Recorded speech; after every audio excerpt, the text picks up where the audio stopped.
नमस्कार मैत्रिणींनो, आज आपण बनवणार आहोत कारल्याची भाजी। त्यासाठी आपण शेंगदाणे भाजून घेतोय।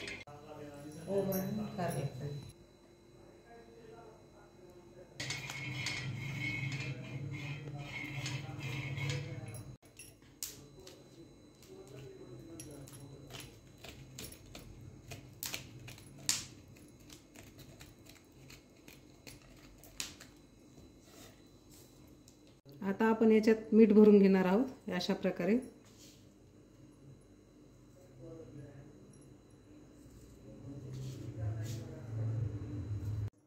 आपण याच्यामध्ये लसणाच्या पाकळ्या टाकतो आहेत, कोथिंबीर,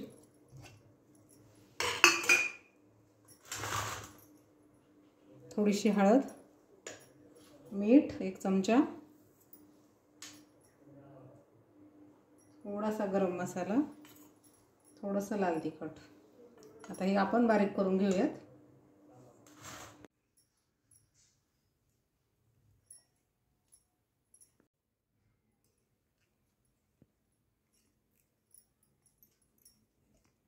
आपला मसाला कारल्यामध्ये भरून झालेला आहे। आता आपण कढई ठेवलेली आहे, त्याच्यात आपण तेल टाकतोय। आपण 3 चमचे तेल घालून घेतलं आहे याच्यात।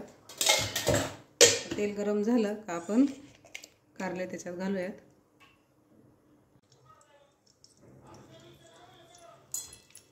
आपण याला असं वर खाली थोडंसं तेलात परतून घेऊया आणि आपल्याला हे कारले तेलातच शिजवायचे आहेत, पाणी न टाकता। अजिबात कडू होणार नाही या पद्धतीने बनवल्यावर कारले।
तयार आहे आपली कारल्याची भाजी।